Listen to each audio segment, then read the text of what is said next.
The morning sunlight delicately filtered through the trees, casting gentle shadows on the manicured lawns of an upscale suburban neighborhood. Amelia Johnson hummed quietly to herself as she tended to the roses in her front yard. Her gardening gloves were slightly worn, evidence of her dedication to nurturing her little haven of flowers. Just as she was about to move to the next row, the peaceful morning was pierced by an agitated voice. "Hey, yes you," called out Karen Thompson, waving a stack of papers as she briskly crossed the street. Her voice carried an edge that promised confrontation. Amelia looked up, recognizing her neighbor's tone of self-assured righteousness. Karen stopped just beyond the property line, her eyes scanning Amelia from top to bottom, as if assessing whether this woman fit into the canvas of the neighborhood. Amelia was no stranger to unwanted attention or whispered judgments, but today, curiosity twinkled at the corners of Karen's mouth, alongside the sternness of her posture. Karen's fingers clutched the papers tightly, and in a voice dripping with authority, she declared, "I've got paperwork here showing that you don't belong in this house. Could you gather your things and leave quietly?" For a moment, Amelia merely paused, holding her gaze steady against Karen's accusatory stare. Her skin, deep brown and glowing under the morning sun, betrayed none of the agitation she felt inside. Calmly, she set her gardening tools aside and removed her gloves, giving the situation the attention it demanded without rush or fluster. "That sounds like quite a mix-up," Amelia replied evenly, her voice void of the disbelief she felt. "Perhaps you might want to check again."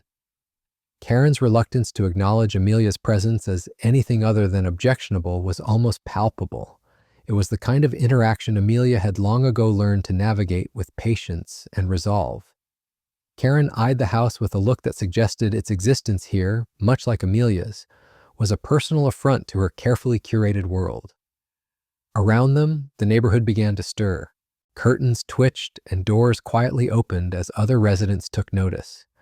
Whispers and curious glances planted seeds of a crowd that thrived on suburban drama. No one intervened, they merely watched as if part of a silent orchestra of gossip and judgment.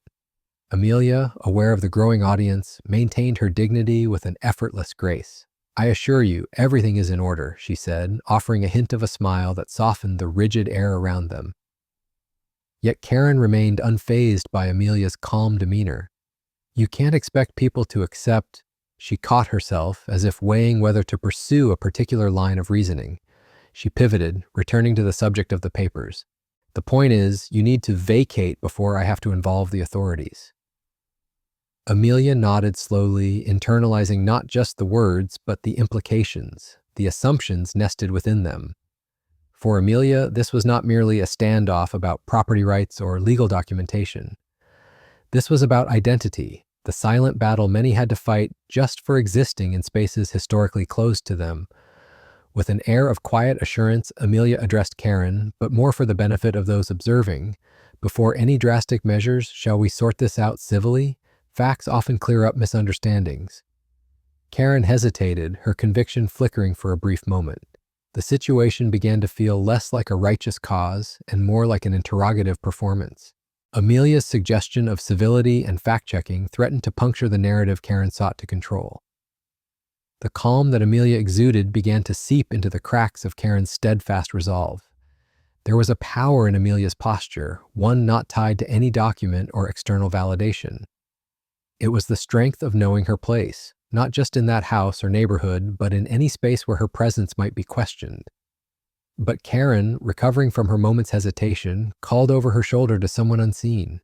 "Just wait here while I make a quick call," she said, her voice trying to regain the high ground. She retreated a few steps, pulling out her phone with the determination of exposing a fraud. Amelia watched her neighbor with a mixture of empathy and firmness, understanding that Karen's actions were but echoes of broader societal attitudes. She remained where she was, grounded amidst the quietly animated backdrop of suburban life, knowing that the wheels set in motion would soon make another turn. The story was far from over, and Amelia was not simply its subject. She was a formidable force within it. Amelia's heart beat steadily as she leaned back against the porch railing, watching Karen pace a few steps away with her phone pressed to her ear. The morning sun was now fully awake, bathing the neighborhood in a golden light that seemed at odds with the tension simmering in the air. Neighbors, intrigued by the scene unrolling in the middle of their tranquil street, stepped out from behind their curtains and fences, drawn to the unfolding drama like moths to a flame. There was a certain tension in the atmosphere as Karen's voice echoed off the houses, trying to explain the situation to someone on the line. Her gestures were animated, her frustration evident, as if the more fervent her actions, the more believable her claims would be. Amelia couldn't hear every word, but she could feel the urgency in Karen's posture, the telegraphed messages of anxiety and conviction she aimed at their growing audience. Amelia took a deep breath, feeling the weight of eyes on her, both supportive and skeptical. It was a feeling she had come to know so well over her years of quiet resilience. Sometimes it felt like she moved through a world where she constantly had to prove her right to exist peacefully, without question or need for explanation. The irony was not lost on her that her very presence was enough to stir such unrest in Karen. The street murmured with the sounds of neighbors gathering, a gentle human hum punctuated by the occasional clatter of doors and gates. Amelia noticed the mixture of reactions, the polite curiosity, the eager anticipation of neighborhood drama, and the whispers exchanged from ear to ear. She knew these whispers carried assumptions and prejudices that thrived in the absence of truth. Amelia remained calm, standing tall with a quiet grace that defied the unruly situation growing around her. Her silence was strategic, a deliberate choice not to fuel Karen's narrative with unnecessary engagement. Instead, she let the energy of the sun warm her back, steadying her resolve for whatever might come next. Karen's voice grew louder, more insistent, and soon afterward, a police car rounded the corner onto their street. It was accompanied by the distinctive flash of blue and red lights, a signal that sent a ripple through the crowd. The officers, accustomed to being summoned for the graver issues of the city, stepped out of their vehicle, taking stock of the suburban tableau that awaited them. Karen was quick to intercept them, stepping forward with her folder of papers now gripped like a shield. Her version of events was laid out with vigor, how she had noticed the presence of someone who didn't belong, the audacity of such a person daring to live amongst them without right. She spoke with such conviction that anyone unfamiliar with the community's real dynamics might believe her. The officers, performing their duty with procedural professionalism, made their way over to Amelia. Their movements were careful, calibrated by years of navigating these tense spaces. They asked for identification, their tone polite but firm, as if the mere fact of asking was enough to ensure their control over the situation. Amelia complied without protest, handing them her ID. The unspoken exchange between Amelia and the officers carried years of shared understanding, an awareness of how these moments could escalate depending on the smallest inflection. She understood the system all too well, having seen it from within and without, and her awareness helped guide her through this precarious interaction. Karen, hovering at the edge of the officer's conversation with Amelia, examined the scene with an air of smug satisfaction. In her view, justice was unfolding just as she had orchestrated. She maintained her distance, but cast glances at neighbors watching from porches and windows, seeking their validation, hoping to imprint her narrative onto their perceptions. Yet among the crowd, Amelia spotted faces she recognized, neighbors she had shared brief encounters with over the years. Some looked at her with expressions of discomfort or concern, but there were others who seemed to question the scene more deeply. In those subtle exchanges, Amelia found fragments of support which bolstered her quiet confidence. As the officers reviewed Amelia's identification and listened to her side of the story, their faces gradually softened, changing from default vigilance to genuine interest. Curious glances shifted between Karen's documents and Amelia's resolute patience. A slight tilt of the head or a quick exchange of papers provided a nonverbal acknowledgement of the situation's complexity. Amid the hum of conversation and the shuffle of feet on pavement, the officers conferred briefly, exchanging a look that spoke of understanding and decision. Karen's confidence began to waver as she sensed the officers' allegiance might shift toward truth over appearances. Her grasp on the situation, once so assured, showed signs of faltering under the weight of real facts. For Amelia, these moments illuminated the divides that still split perception and reality. The officers, seeking resolution within their constraints, slowly concluded their assessment.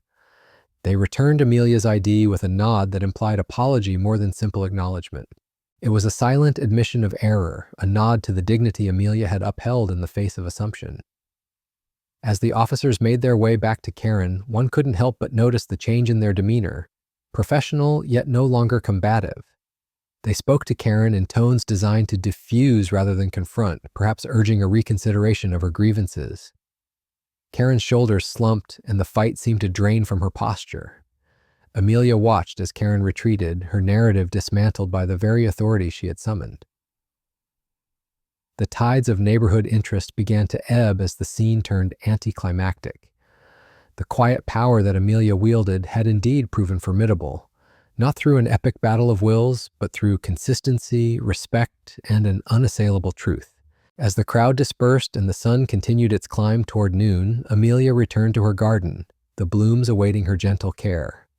Though the drama had subsided, its echoes lingered, a reminder of the everyday courage required to exist authentically amidst a world often shaped by misjudgment.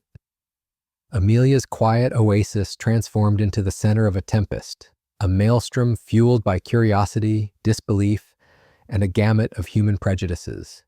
The tension in the air was palpable, electrified by the gathering crowd and the social media streams that transmitted the unfolding events far beyond the confines of this suburban street. In an era where smartphone footage carried the power to sway public opinion and alter lives, individual motives and biases were reduced to digital bites for the world to witness. As neighbors continued to assemble, they assumed roles within this unwitting spectacle. Some passive onlookers, others active participants, documenting the incident through their camera lenses. The distance held by these spectators, both physical and theoretical, allowed them to observe without direct involvement in the chaotic undertones of the confrontation. Yet every click and whisper amplified the stakes, expanding Amelia and Karen's local dispute into a broader narrative of societal tension. Those watching were like social anthropologists, dissecting and interpreting the ongoing scene. Each individual added their own context and history, projecting onto the scenario their understandings of right and wrong, fair and unfair. Spirited debates sparked amongst friends, family, and strangers alike as they took sides, aligning themselves with the narratives that resonated with their beliefs. From her fixed position on the porch, Amelia remained a solitary figure amidst the clamor, standing not only as the focal point of this unexpected assembly, but as a symbol of enduring strength under duress. She could feel the gazes, accompanied by murmured speculation and silent judgments, and sense the digital chatter echoing around her. In her heart, she understood the weight of being seen in this way, as both inspiration and controversy, strength and challenge. The ambiguity of the situation was evidenced by the whispers that ebbed and flowed around her. Remarks brushed against the surface of the morning, some catching the air with supportive nods, while others carried skepticism or misunderstanding. "It's just like what happened in the city last year," an onlooker remarked, linking their memory to the broader patterns of discrimination and prejudice so often playing out across the world. As more people arrived, the narratives began to shift, the multitude of perspectives creating a tapestry threaded with complexities. Amelia observed former strangers converse as allies, their collective voices forming a swell of indignation against casual acts of bias. "This is the kind of thing that starts with one wrong assumption," a voice said, its owner hidden from direct view, offering out loud the reflection Amelia had memorized in silence over countless confrontations. On the fringes of the gathering, lost in the shadows of the crowd's swell, some individuals found courage in this public space to question their complacency. They watched, compelled by an awareness of what their silence implied in the face of discrimination. A neighbor, seeing for the first time the unfolding consequences of unchecked assumptions, quietly resolved to challenge these moments of injustice, seeding the beginning of personal change within the broader societal discourse. The energy of the gathering fluctuated with every swivel of a neighbor's head and every whisper that rippled through the crowd. The cacophony of contemporary discourse was shaped by both proximity and the speed at which images and opinions spread across the globe. This convergence encapsulated Amelia in a narrative she had long known, one that repeated amidst different faces and circumstances, characterized by the struggle for dignity within contested spaces. Amelia's steadfast poise did not falter even as the scene around her evolved. She was a beacon of resilience, her stillness portraying a mastery honed over years, where grace and patience were necessary counterweights in the scales of justice.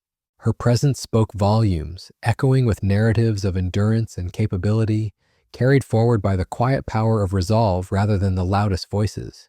Karen, juxtaposed against Amelia's tranquil defiance, found herself unwittingly recast as a cautionary tale. Her role had transformed from presumed protagonist to ambivalent figure within the broader narrative. Amelia's steadfastness implicitly challenged Karen's assumptions, forcing a reevaluation not only by herself, but also by those who had watched, drawn in by the possibility of a spiraling conflict. As the situation diffused, the collective consciousness tapped into the profound potential of joint awareness. Here, in this modest neighborhood, people came together to reconsider not just the immediate conflict, but the wider implications of their roles within these exchanges. The power dynamics of race, class, and entitlement, subtly entrenched in the everyday fabric of life, became the cusp of a dialogue ready for escalation into meaningful conversation and action. In the aftermath, the neighborhood returned to a semblance of its former rhythm, yet something had inevitably shifted. The mechanical draw of events crystallized into shared understanding, leaving behind pockets of transformation where before there had been vague indifference, allowing moments of discomfort to evolve into periods of reflection. Amelia returned to her garden as the world spun back into motion around her. Aided once more by the people's subtle realizations, their quiet acknowledgement sowed hope that the repeal of such misconceptions could rewrite the future narratives of communities beyond this street. The resolution, amidst digital screens and human hearts, became an emblem of agency, where truth found its way to the surface through the power of collective introspection and unwavering dignity. Amelia stood on the verge of a revelation as the drama that had unfolded on her peaceful street began to tilt in an unexpected direction. The crowd that had gathered was still buzzing with the echoes of the confrontation, yet an undercurrent of anticipation brewed quietly beneath the surface, waiting for the narrative to shift. There was an undeniable weight to her next move, a decision balanced between maintaining the fragile peace of her personal world and upending the assumptions that had fueled this morning's dispute. It was a balance that Amelia had navigated countless times before, but rarely with the stakes so public, so intertwined with the perceptions of those who stood watch. Her gaze settled momentarily on Karen, who remained a short distance away, now more withdrawn compared to her earlier fervor. The certainty that had buoyed Karen's actions earlier in the morning had begun to unravel, replaced with an air of apprehension. Karen stood surrounded by the whispers of her neighbors, some supportive, others rumor-filled, but the burden of proof now felt much heavier. Amelia's silence had been her ally until this point, but it was the measured words she would soon choose to speak that promised to alter the tide. She reached into her pocket, feeling the smooth surface of the phone that connected her to a network far more influential than Karen might have imagined. With a calmness that belied the whirlwind of the morning, she dialed a number she knew well, placing the call that would quietly shift the dynamics of the situation. When the familiar voice of someone she trusted answered, Amelia spoke in controlled, deliberate tones. Her words were soft, yet carried the promise of intervention, backed by the weight of the authority vested in her contact. She communicated the essentials, who she was, what had occurred, and with each piece of information, the gears of change began their slow, inevitable turn. The degree of trust she placed in this connection could transform the narrative, crafting a pathway out of the mire of prejudice with the meticulous clarity that only truth could provide. Though the crowd might not have comprehended the details of the call, they sensed its significance. An unspoken transformation rippled outward, making itself known in the subtle shifts of posture, the exchanged glances of those gathered. Amelia's call was a stone cast into the pond of uncertainty, sending out ripples that would redefine the standing of all involved. As the assured voice on the other end of the line confirmed receipt of her message, Amelia ended the call, pocketing her phone with a renewed sense of agency. This seemingly inconsequential act, unmarked by dramatic flair, contained the essence of resolve, a determination rooted in knowledge that the machinery of justice could indeed work for those patient enough to understand its slow churn. Amelia knew that the hours or days ahead could stretch taut with tension, or perhaps resolve quietly behind the scenes, but this uncertainty did not deter her. She had charted this course before, a difficult yet necessary path where potential consequences danced in tandem, with the pursuit of equity. In the meantime, release came from the small, deliberate acts that occupied her hands and mind. She returned to her garden, the tender shoots and blooms a soothing reminder of life's persistence, its ability to flourish even under duress. Her neighbors, witnessing her calm return to the ordinary amidst the extraordinary, might have taken note of the resilience reflected in each gentle kneel and careful pruning. In their own ways, these spectators were coming to terms with new considerations prompted by the morning's events, reconciling their internal landscapes with the reality revealed before them. Some began introspective considerations, pondering the biases that had painted over the truth, warping perception. In Amelia's simple, purposeful actions, many found a mirror reflecting the possibility of rectification and growth. Karen, too, was not insulated from this shift. Her earlier bravado softened, giving way to contemplation as she witnessed the unfolding impact of Amelia's conduct.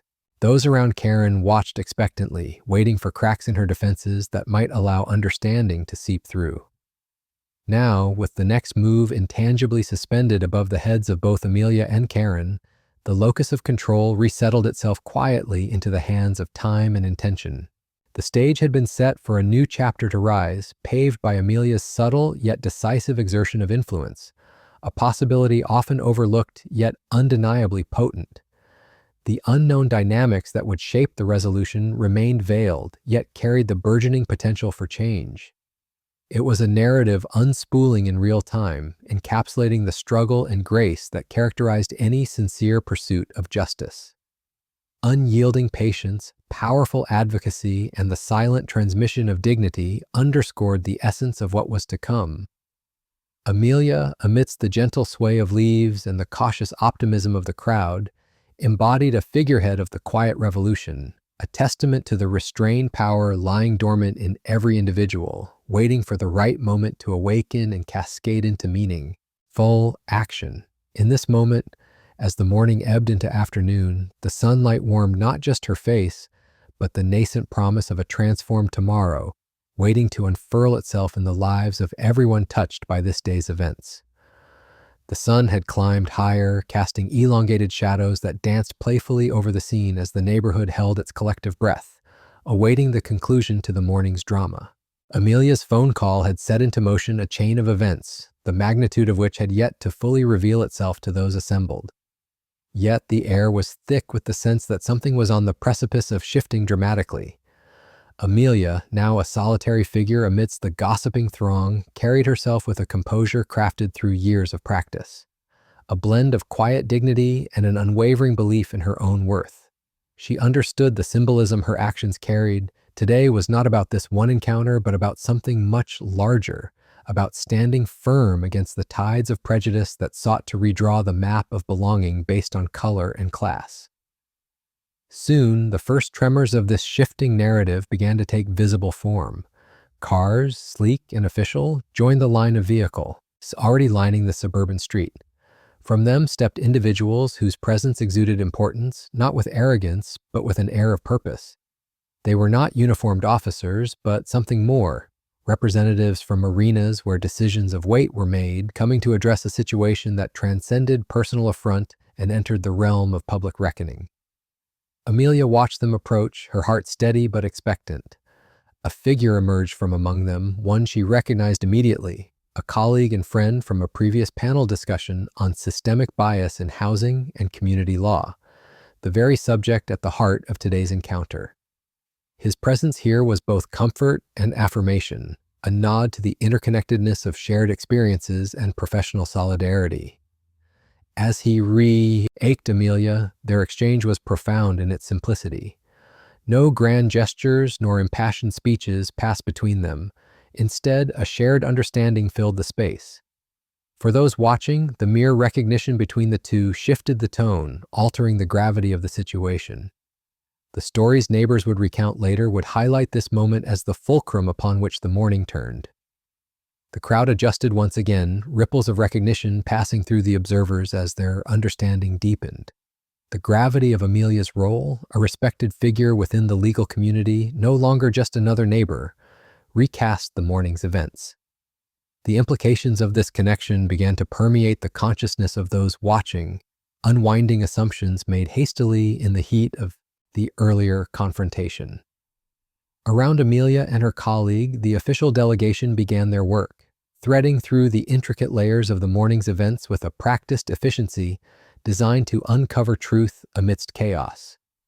Their questions were thorough, their notes meticulous, and their presence a tangible reminder of the real-world ramifications of unchecked assumptions. From the far side of the gathering, Karen stood, her once assertive posture now wilted under the weight of new awareness. Gone was the certainty she had worn like armor. In its place, the dawning realization that the world was no longer her stage, but a complicated web where actions and consequences were inextricably linked. Her earlier zeal to call attention to what she perceived as wrongdoing had been eclipsed by the overarching narrative of a community grappling with its own biases. That narrative, propagated by the online spread of video and commentary, had eluded Karen's control, reshaping her role from one of instigator to unwitting catalyst of change. As the balance tipped away from tension toward resolution, Amelia remained an island of calm, the eye of the storm that had engulfed her morning. Her resolve had drawn the attention and support of those equipped to act meaningfully, transforming what could have been dismissed as a trivial, neighborly dispute into a microcosm of the broader societal narrative. The arrival of individuals with the capability to effect real change underscored the turning tides. This was a moment where quiet power claimed the stage, displacing the turmoil-born prejudice with the illumination of truth and equity. Amelia's story, in its visible intricacies and veiled subtexts, had become a conduit for education, a vessel broadening perspectives within and beyond the bounds of her community. The morning light, now a mid-afternoon glow, witnessed Karen retreat back into the ensemble of watchers, her previous convictions now reframed in the context of this larger movement. Her role in provoking this pivotal moment was evident, yet the judgment she had sought for others was now a lens turned inward, inviting introspection wherever it may lead. For the neighbors who stood by, the denouement of these events was not just an observation, but an invitation, an opportunity to engage in dialogue or reflection beyond the realm of this single encounter. It was an awakening, subtle yet profound, to the realities of living conscientiously within a shared space. Amelia's truth had prevailed, not through confrontation, but through strength, patience, and the synchrony of voices heedful enough to respond when it mattered. She had navigated the delicate tapestry of human interaction with the wisdom of someone who understood her path was never truly her own, but interwoven with countless others who sought justice and equity in every corner of life. As the final acts of the day unfolded, Amelia lingered momentarily, acknowledging with quiet gratitude the allies and bystanders alike, those who stood in solidarity, those who witnessed and learned. In the subtleties of human gesture, she found connection and resolve, guided by the belief that ending prejudice was as much about creating allies as it was about dismantling bias. With evening nearing, Amelia resumed her day, tending not only to her garden but to the seeds of understanding sown amidst the disruptions of the morning. Her story, once confined to the pages of her lived experience, now continued its reach outward, a testament to resilience and the enduring imperative of truth to redefine and ultimately heal the spaces we share.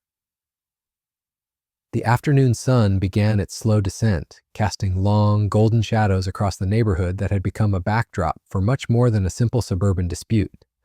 The once vibrant chatter had subsided to a low hum of thoughtful conversation as the reality of the day's events continued to settle into the minds of those who had borne witness.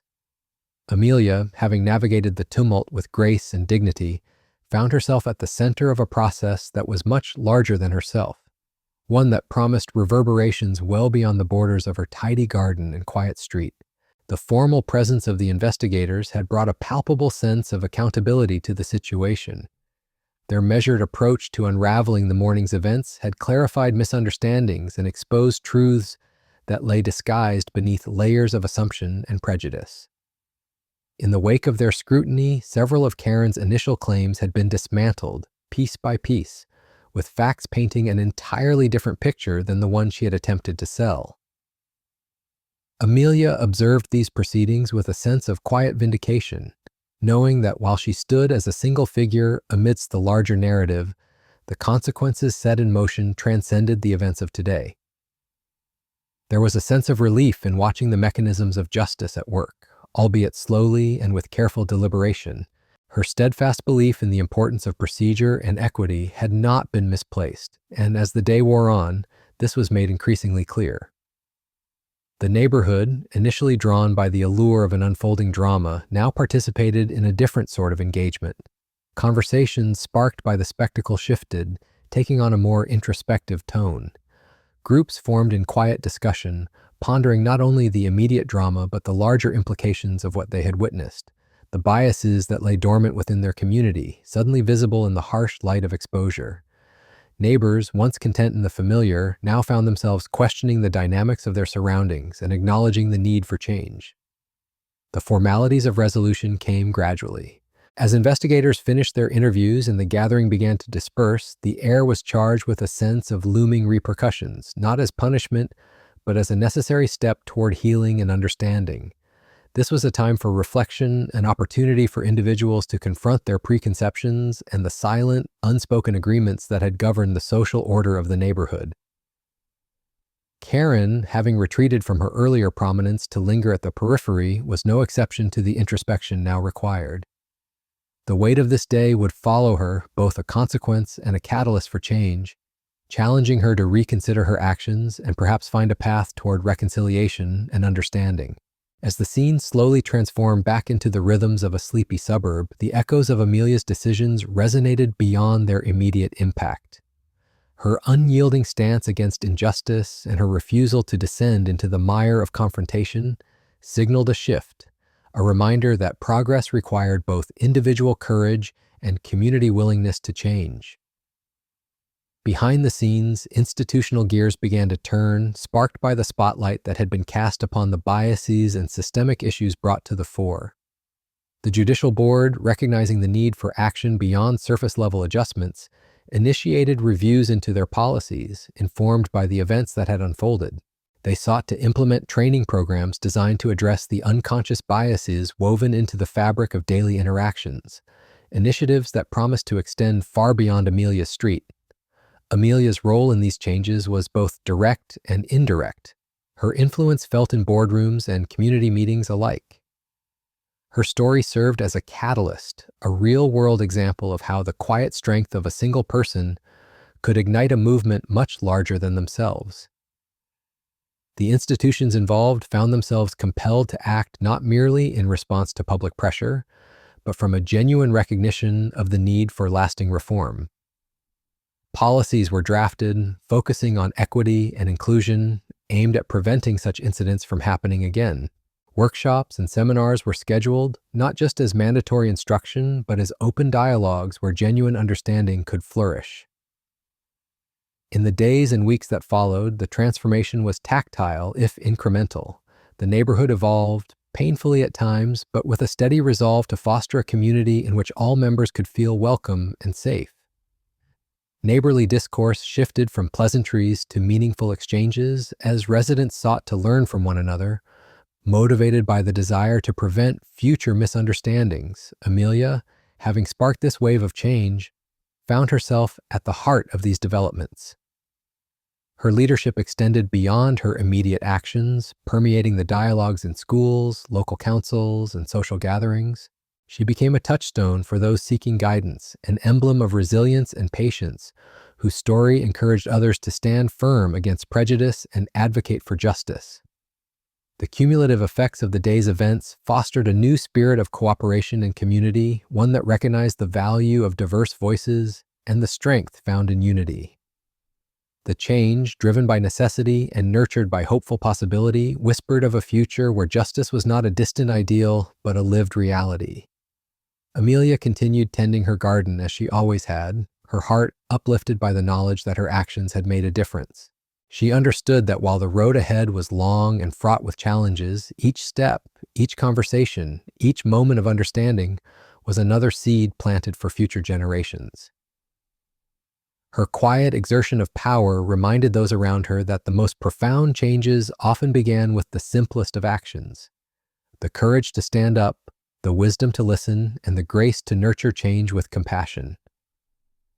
The morning that had started with such an unexpected confrontation transformed into a catalyst for change, reverberating throughout the community and inspiring reforms that few could have envisioned at dawn. As the dust settled and life resumed its usual pace, the streets that held the memory of those tense hours now felt different, renewed in purpose and hope. In the days that followed, Amelia witnessed the tangible ripples of change taking root. The neighborhood seemed lighter, as if collectively exhaling the prejudice that had lingered long unspoken. She saw faces that were more eager to greet her, not with the guarded curiosity of before, but with warmth and an openness born from shared experiences and newfound understanding. Community meetings were filled with discussions that dared to breach topics once considered too uncomfortable to voice. There was a new, earnest energy in the room, neighbors leaning into conversations about inclusion and equity, expressing desires to cultivate a neighborhood where everyone felt genuinely at home. Underneath these discussions lay the realization that small actions could lead to significant shifts. The story of Amelia's resolve had woven itself into the local consciousness, an ever-present reminder of the potency of standing firm against injustice. It became a rallying cry for fairness that extended beyond just her street, touching other communities and sparking similar conversations. Institutions, too, embraced the story as a springboard for reform. The local council, energized by both public sentiment and the undeniable need for action, began prioritizing initiatives aimed at dismantling systemic biases. Policies were redrafted with input from diverse voices, acknowledging past oversights and building toward a future of equality. Training sessions filled with genuine engagement began to replace tick-box exercises, encouraging participants to recognize and challenge their biases. There was a palpable shift in the air as more individuals acknowledged their part in a collective journey towards understanding. This was not merely a response to a singular event, but an awakening to the responsibility that came with being part of a community. Amelia, whose quiet fortitude had been the anchor for all that followed, found herself at the heart of these dialogues. Invitations to speak and to offer her insights came regularly as others sought to learn from her example. Her experiences provided a powerful narrative on how strength, wisdom, and grace could guide societal change. She embraced these opportunities with humility, sharing her perspective not as a singular expert, but as someone who had walked the path before them.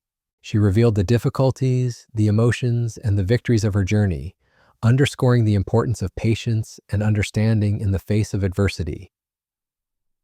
By doing so, Amelia empowered others to recognize their potential to impact their communities positively. In her own home, Amelia's garden flourished, a colorful testament to the resilience and beauty cultivated through steadfast care. This space, once a battleground for contention, now symbolized peace and renewal. Neighbors frequently visited, not just to admire her handiwork, but to engage in conversations that continued to bridge divides. The small seeds of change Amelia had sown bore fruit in unexpected ways. Acts of kindness and unity multiplied, neighbors organizing events celebrating their differences, schools adopting curricula that celebrated diverse histories and cultures, and local businesses pledging to uphold inclusive practices. Amelia observed these transformations with a mix of fulfillment and hope. The threads of her influence wove through the actions of those around her, creating a tapestry richer than any single moment could define. Her legacy was not just the resolve she exhibited, but the change that resolve inspired, a shift in perspective that promised long-term impacts. As time progressed and seasons changed, Amelia took comfort in knowing that her story, once contained within the bounds of her backyard, had expanded into a shared narrative, inspiring others to stand with equal courage and commitment. The story of Amelia and her quiet strength continues to remind us of the potential we all have to instigate change.